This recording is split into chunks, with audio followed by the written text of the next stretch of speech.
A thousand welcomes to you. I'm Michael Talbot-Kelly, and we say that in my old country, Ireland, Céad Mafilse. That means 1,000 welcomes. I am here. I honor you. I see you. Hope that I inspire you today, and I want to welcome you to this first video I'm doing on deep beauty. I promised you, if you're coming from the newsletter or you're just coming in out of the cold or you've got a word of mouth recommendation and you're watching this video, that I did promise the newsletter folks that I would talk about the relational beauty. And I'm going to talk about the 3 stages of that and how we go from one stage to another and how that evolves in terms of creating more intimacy and joy and fulfillment in our relationships. And if we can do one relationship really well, we can do a lot of them really well.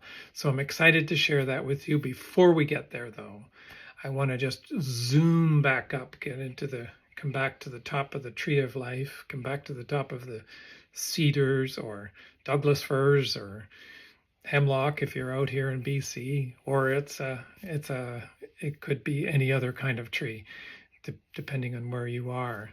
But sometimes a bird's eye view is useful. And so I want to start with there, that we get up top of our tree and look down and say, okay, let's take in a particular point of view. And that's what I want to share with you, a little bit about this idea of deep beauty.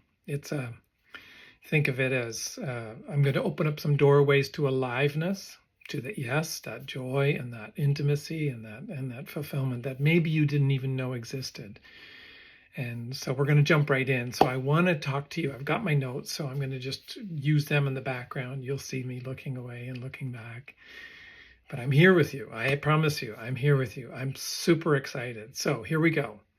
So if you think about your life, the times where you have been captured, arrested, stopped in your tracks because you've seen something beautiful, you've heard music that just puts you right back into a relationship with somebody, or a moment in your life, or you see a sunset and you can't move. You're just glued. You're in the grips of something larger than yourself. Or it could be that somebody touches you a certain way, through words or physical touch, and it just, your whole body just goes, oh. These 5 senses that we have, eyes, ears, taste, smell, touch, these are doorways to aliveness that we're familiar with. Actually, if we really slow down and look at our life, we can see in those moments where we have been captured, that we have come alive. And why do we come alive? Because how does it work? Because why and how? Why? Because we are then present. We are drawn into the presence of this moment.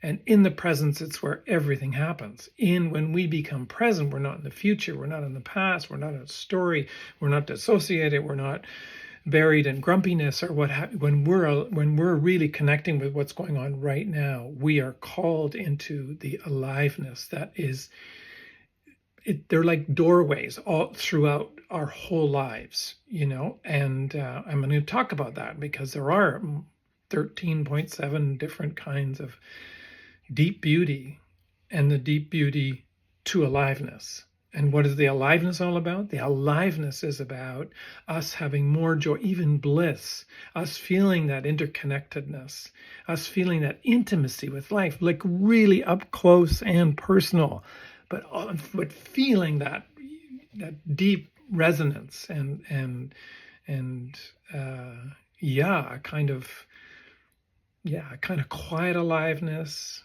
It can be very, very deep, very simple. It can be a profound, let's just rock and roll. Let's dance it out and let's have fun. And I was doing that in the kitchen this morning. But anyway, that we have access to way more aliveness than I'm going to suggest that you originally knew about. because this thing has been held a secret. This whole thing I'm talking about with deep beauty has been a bit of a secret. It just hasn't grokked a lot of traction. We haven't been under the influence of it consciously, but unconsciously, our lives are full of things that we're drawn to. We get called into our relationships. We're drawn to a certain person, somebody who's short, they got red hair, they're quirky as hell, probably Irish, and you just can't help yourself. There's something about them. Whether you become lovers or whether you become friends or whether you become colleagues or whether you do a project together, I don't know, but we are drawn into relationships. And again, I'm going to talk about more of that, how that works in more of the romantic relationships, what happens in the stages of that, and how it brings us into this deep, I'm going to say deep aliveness of one, feeling the profound consciousness of that is available in every moment. Great teachers have all talked about coming back to presence. Why? Because this is the treasure. This is the treasure. And so there's a secret I'm going to share with you in a second. It's just it'll kind of crack you open a little bit in a really good way. So where were we? Yeah. So we have this profound aliveness inside of us, and we're actually designed and built for this.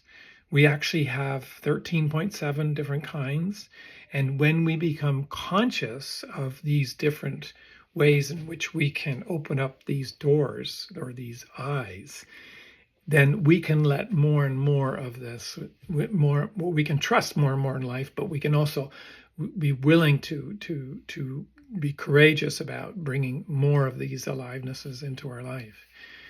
Why? Because we need to overwhelm the world with beauty right now. There's a lot of darkness. There's a lot of challenges. People are being thrown into the deep end, and the struggles of mental health and health issues and work issues, and things are changing out there. So historically, whenever that happens, we have to come back in. And when we come back in, we have these doorways that I want to suggest that we're going to open up and start to cultivate more of this. Yeah, we're here to be fulfilled. We're here to be dancing. We're here to be in our bliss, even ecstatic states.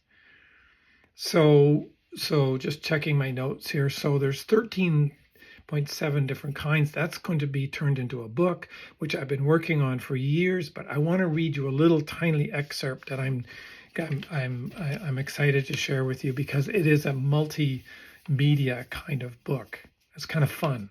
I'm doing it with video, I'm doing it with my writing, and then I'm having AI help me, and then I've got editors and all the rest of it.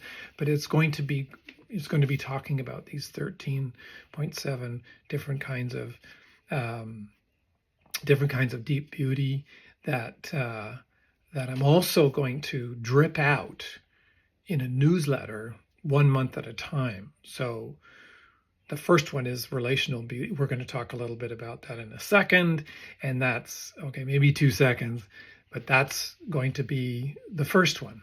But I just want to do the overall picture of what deep beauty is about and tell you about this book, because yes, I want you to buy it at the end, absolutely, or just enjoy the newsletters as they come out, and you can staple your own book together again at the end. So the book is, just for a second here, a little sidebar. To accompany the writing, I've created a range of multimedia content, images, podcasts, and animations that I think you're going to find engaging. The layout of this book is designed to be vibrant and inviting, featuring audio, video, references to articles, films, and music that resonate with each of the themes, but also within our times. There may be a little bit of a historical reference, but also I guess I just can't wait to share this with you. I've been working on this for a while, and I come from the land of beauty. If our Gaelic language goes, that's the end of beauty. That's the way we think about it. But beauty is a way for us to get into a friendship with life and start to trust it again. So I think what's going on, the darkness and the uncertainty and everything on the outside, is actually pushing us back in to discover some of these resources and some of these capacities and some of these deep intelligences that we have inside of us, like little doors. Okay, so I want to say this to you in a way that is respectful and honoring of whatever tradition you come from, whether cultural tradition, religious tradition, spiritual tradition, or just that you're a Stoic, an atheist, whatever tradition you come from. I want to say to you that there's usually in the background, in the original story, creation myth of culture, of religion, of spirituality, there are these symbols, and one of the symbols is this tree of life. You can trace it back in Muslim tradition, Zoroastrian tradition, the Buddhist tradition. There's this tree of life, and it's just really a symbol of the profound consciousness that's available. So the treasure, the diamond that's sitting inside of us, in our pockets. It's a symbol for wholeness and consciousness that is simple and changes everything. It's our interconnectedness, it's that.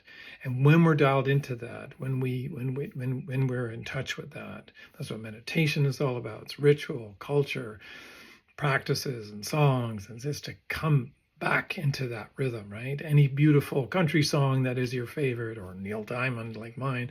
I do an old song like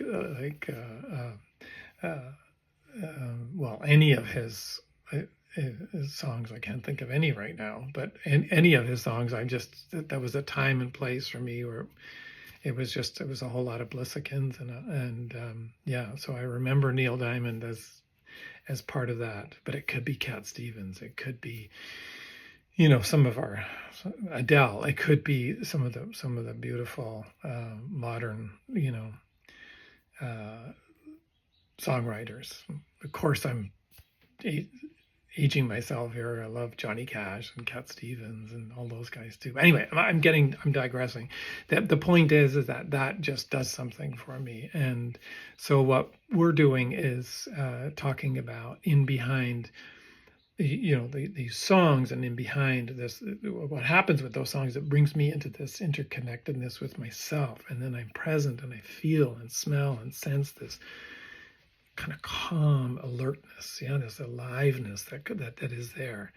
So there's that's a doorway in to, and that is so this symbol of the tree of life, I want to come back to the tree of life, is a symbol that is in most traditions all the way back. Why is that important?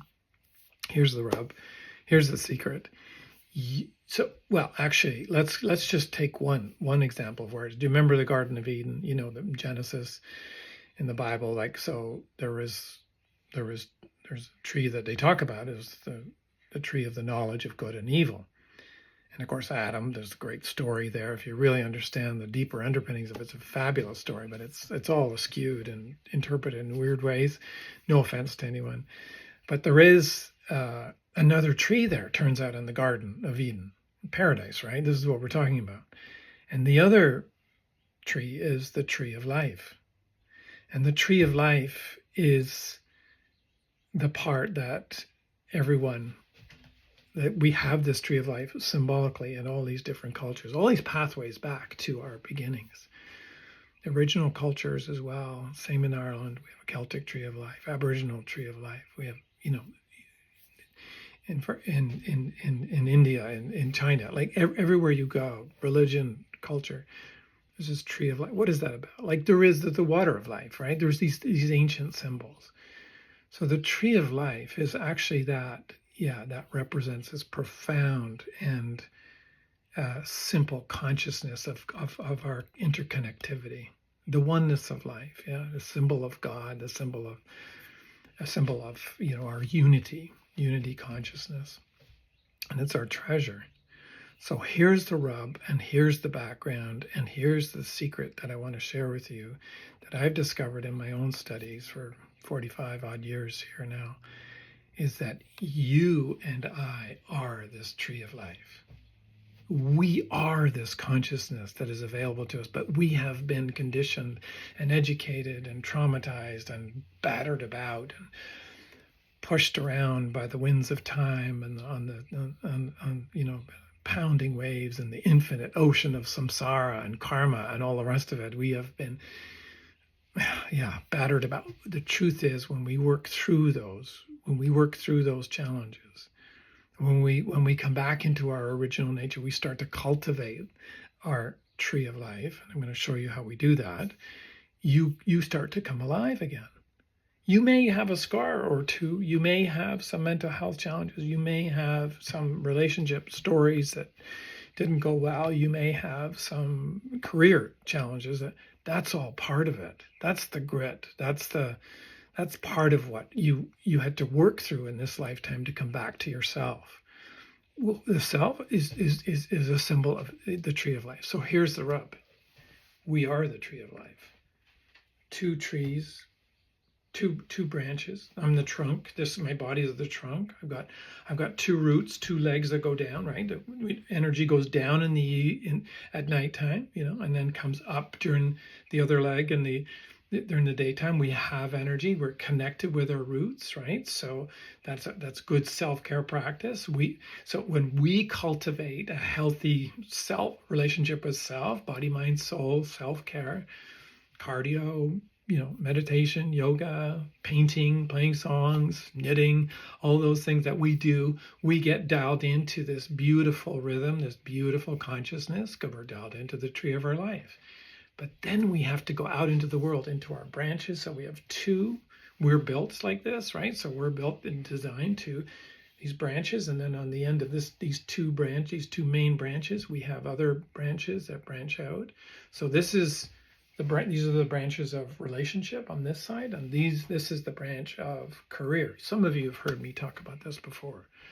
And career is about delivering our beauty, delivering our career, whether it be a doctor or a plumber or a mom or a dad or whatever that is, and then here's all our relationships, the barista, the lover, friend, the partner, all the relationships on this side. And so what we have to do is, and this is the rub, this is why people come into my office, and this is where we're going, is that there are these, if we're not taking care of the roots, we're not taking care of these roots, energy descending into our psychology and then coming up with our energy into our vitality, joy, and our inspiration. If we're not feeling good about things here, this is not circulating, then how do we get fruits up here?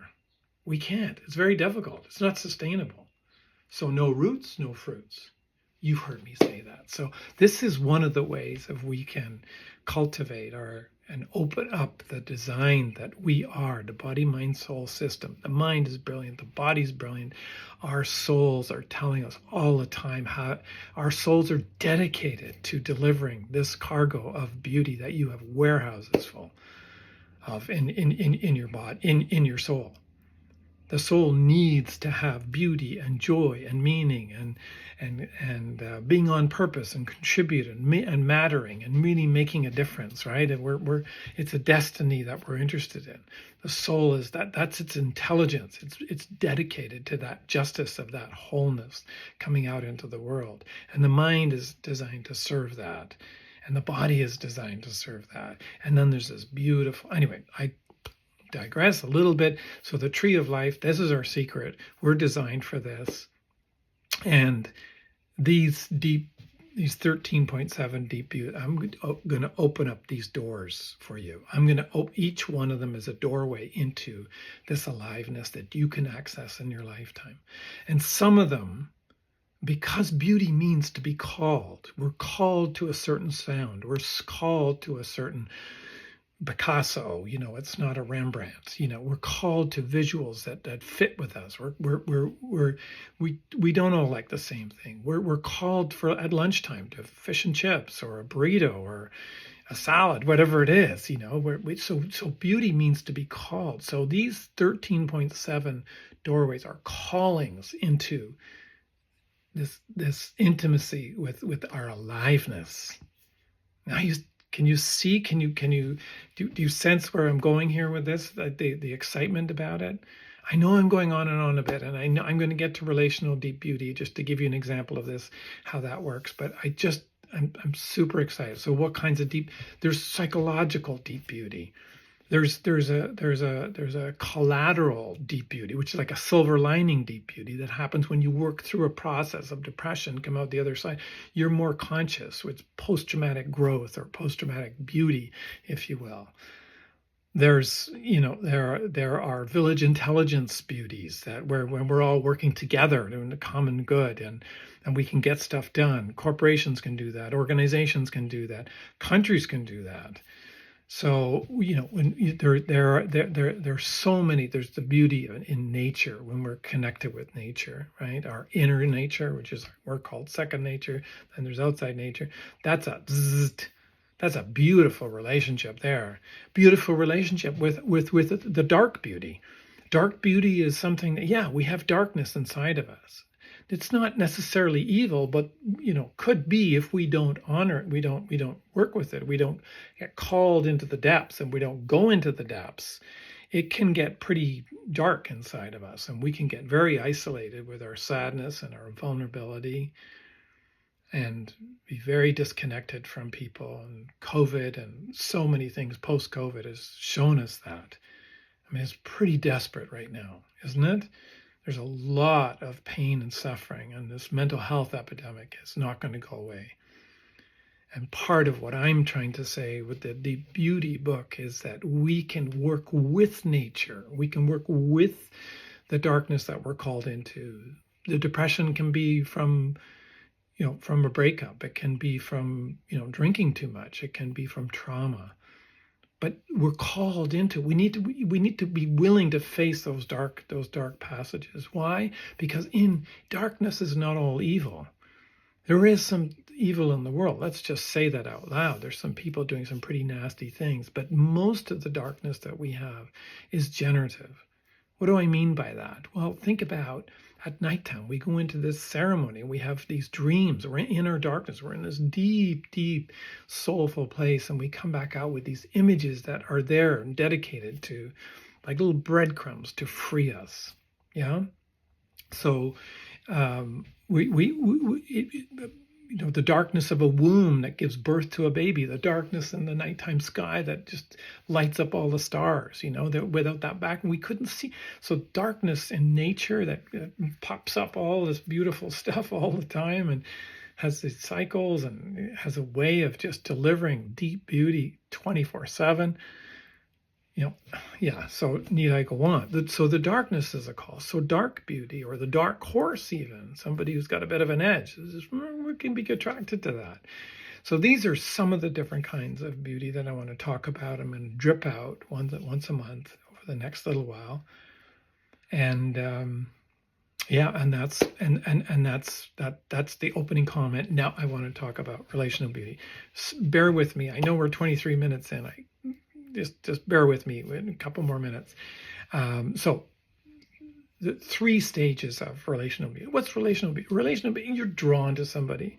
I've been drawn to different relationships in my life, and some of them have gone through certain stages and have got to certain places, stage 1, stage 2, and never made it to stage 3 or just stage 1, or even just instead of a beauty call, because beauty means to be called, instead of so the first stage, I'm jumping in here.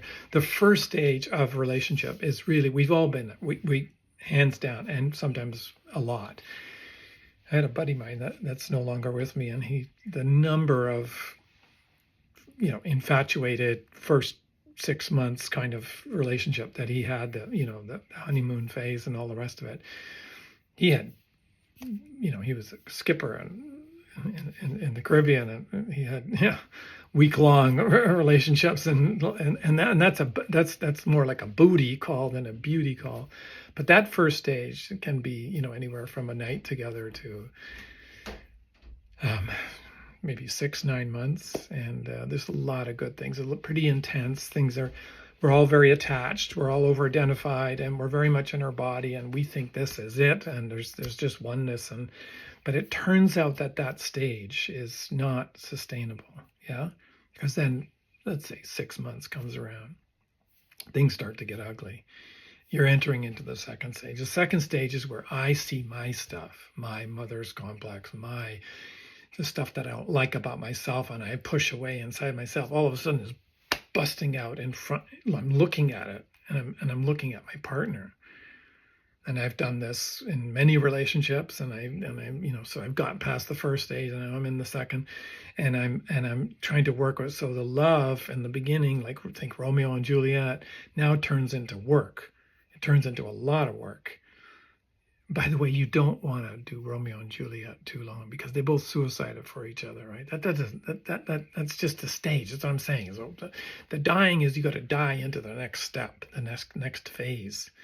And phase 2 is more about, now you see, you've tasted love, but now here comes the other side of love and hate, the joy and the sorrow, the agony and the ecstasy. You see this, and Beauty and the Beast is this struggle, you've got this beast inside, and you're seeing the beast, and you hate the beast, and you want to hit the beast, and you want to get rid of the beast, and you want to drink and freeze the beast. So fight, flight, freeze, like these are our responses, very primitive responses to relationships, and when we see this stuff, and then for some people, myself included, we've got actually from that phase, we've got out into, so love goes to love and hate, and then and now if we can get into the third phase, it's a much deeper. It's like I'm going to bring I'm dialed in with the tree of my life, and I'm going to bring that to the table of our relationship and share that with you. And then I can just see love again. But this is the real version of love. So first stage is, oh my God, this is love. This is that. And then there's not so much. There's a whole bunch of dark roots there, dark stuff that's coming up. And it's the dark mirror. And then of course, a lot of fighting, a lot of challenges, a lot of marriages don't make it. They don't get through the kids and the mortgages and the recycling and all the challenges that come along with that. And we've seen that. And 50% of relationships, average anyway, in most cultures anyway, that they don't get past to the third phase. And the third phase, so let's back up a little bit. I want to do another run through these phases from a different perspective. The first phase is a booty call. The second phase is half plus half equals 1. It's the first marriage. I did it. Definitely done it. Definitely been involved in that in my first marriage. Even in relationship, like I'm not talking about like everybody has to be married. Not everybody has to be married. I'm just talking about that. It's a way of thinking about that middle phase. The first phase, oh my God, everything is possible. Like Adele says, we could have had it all. Okay, I'm not a great singer, but that's my Adele. You can see actually the possibility in a person right at the get-go. You can actually see the vision of their wholeness, their beauty, their oneness. Their tree of life is like loud. It's beautiful. But you've got to work through these stages in order to get there. I'm going to say 9 times out of 10 anyway. So there we are at the beginning. Booty call into half plus half equals 1. The first marriage. Love and hate, joy and sorrow. Maybe that lasts from 6 months to the first 7 years, maybe 14 years, maybe. I never got past 7 in the first marriage. But some people do. Some people stick it out, and they sit and they in order to stick it out, they become workaholics, or they get involved in gambling, or they distract themselves with various things in order because they're not experiencing this aliveness. In fact, they're in an ordeal. It's quite a challenging time. People sometimes and they stay together for the kids. Don't stay together for the kids. The kids sometimes they don't need to see that. No, if you're going to stay together for the kids, then get into therapy and do some good work. Happy to help you. If it's not me, somebody else. You know how this works. We need help. We need to sometimes roll up our sleeves and be willing. And that's the key for going between these phases, a willingness to see our own stuff, to come back to our wholeness, to be able to stitch ourselves together. Which reminds me of a great story. Do you remember the half boy? It could be the half girl. Doesn't matter. He's sitting there in his parents' basement. He smokes a lot of pot. He plays video games. He's that classic kid with, living, he's now late 20s, still at mom's and dad's, living on pizza, laundry everywhere. His girlfriend comes knocking on the door, right? She's just, and the parents say, "Oh, how you doing, Sally? Yep, you know where he is. Just don't trip up on the pizza boxes on the way down." She comes down and maybe about 6 or 7 steps, yeah. And she says to Johnny, "Look, Johnny." "Oh, what do you mean?" He tries to jump out, pretend he's not sleeping. It's 3 in the afternoon. He says, "Look, Johnny, I know who you are. I've seen you. I've seen that tree of life in you. I know I know that that's there, but you've been half-assing it. So you go out and get your other half, and then I've got a proposition for you that's long-term that I think you might be interested in. But that's all I got. Gotta go. Bye." She leaves. She doesn't even come down. Johnny's sitting on the side of the bed going, "Man, God, what is halfness? Whole? There's another half up?" Okay, you know what? Johnny's got his backpack behind on him, and he's out the door first thing the next morning. Everybody's excited in the village, Finally, he's going out to get his other half. Long time, short time passes. Doesn't he get to the edge of a wide river? He's standing on the banks of a wide river, yeah? And doesn't he see the other half of himself on the other side? Sure enough, that's the other half of him, And, if people were telling the story in Ireland, they would say that surely by the time they meet in the middle, because that's what they're starting to do, walk towards it, there's going to be a great celebration, and their hearts are starting to get excited. Here we are. We're going to see that. In Borneo, they would say the same thing, Africa, "Oh my God, isn't this great? This is what we want to happen. This is the happily ever after marriage." Are you kidding me? That's exactly what didn't happen. They start fighting each other. Phase 2 of the relationship. They start kicking at each other. They start hair pulling, drop kicking. They start scratching. It's nasty. The fight goes on a long time. Finally, nature, the river itself, says, "To hell with you guys," and takes them both, right? Now, another long time or a short time passes, and doesn't, after that time, a whole man crawl out onto the banks of the river, looking a bit strange because, he had stitches all the way down now that were bringing the two halves together. He was from Borneo. And in Borneo, there's a left side and a right side, a left half and a right half. But if you're from Africa, it was a top half and a bottom half, so the stitches went this way. Can you see that?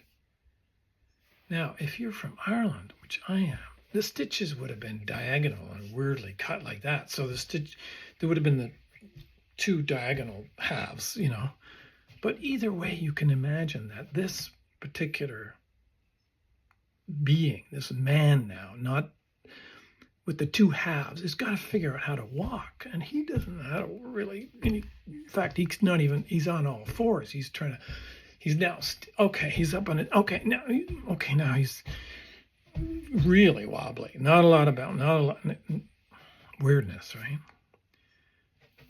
How do you walk when you've been half most of your life? Now all of a sudden you're whole. Anyway, he figures it out. Another long time or short time passes, and doesn't he find his way back to the village? And everybody's celebrating. Yay, he's back. Johnny's done it. He put himself together, and they could see it, they could smell it, they could sense it in him, and he's quite happy. And then he's just looking around, and the one thing he's got, "Where's my girlfriend? Where's that girlfriend? She told me to come back. Where is she?" And she's making her way to the front. And of course, they're at the front, don't they? Meet each other, and they have this big, beautiful embrace. And doesn't he feel, while he's hugging her tightly, the Irish scar running right down her back of where she was stitched together? And doesn't she feel his stitches going right down the middle where he was stitched together? Stitching of the wounds, the trauma, the depressions, the anxiety, the overwhelm, and all the rest of it. And say, "Yeah, I'm here. I've got the scars. I've got the stories, but I'm here for a relationship." That is the story of how the half boy, the half plus half equals 1, first marriage turns into a 1 plus 1 equals 3. And that story is available, I'm going to tell you in a second, on my website where you can get it. You can just go to, actually, you could just, I'll tell you now, go to the shop and get that story. There's some questions and some teachings that are like that, I think pretty profound. So our job actually right now in the world is to answer the call of that cry of, because the world is crying for us to deliver our beauty right now. We have to open up this system. We have to get stitched back together again. We have to cut limbs off that don't, not literal, but things. I'm thinking about working as a gardener and tree pruning. We need to take the dead wood out of our system so we can become revitalized. Yeah, our tree of life needs to come alive again, like Johnny did. We have to get stitched back together, because then we're back into the whole tree of us. That doesn't mean that they, in this third phase, that all of a sudden, there's no beauty and terror that goes on. No, there is that. No, but there's a safe harbor. They see each other. They bring this wholeness. It's true love. They don't expect. There's no neediness that comes in from the second phase. There's this deep honoring of, I see you because I see myself. I'm whole. I'm stitched. I can feel that, and I've got a good self-care practice, and I can bring a lot of cargo and beauty and resources and love to the table of our relationship.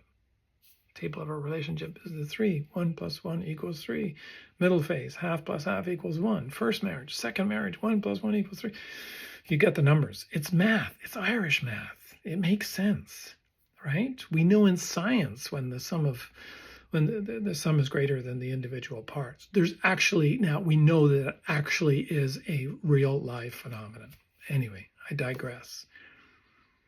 So, yeah, do you get that about those 3 stages? So when we are able to go, so what do we need to go from phase to phase? We need willingness. Willingness to what? To look at our own shit. Oh, I don't like that. That's ugly. Willingness to be vulnerable. Willingness to be awkward. Willingness to acknowledge the pain and suffering that we have, in order for us to realize the fullness of that tree of life inside of us. There is no better. Maybe there's definitely 12.7 different kinds of beauty to do it, but the relational beauty, relationships are the final frontier. Whether you're Buddhist or whether you're atheist or whether you come from Ireland like I do, or you come from Australia, it does not matter. Whether you're Canadian, it does not matter. Original culture or you are, old Persian culture.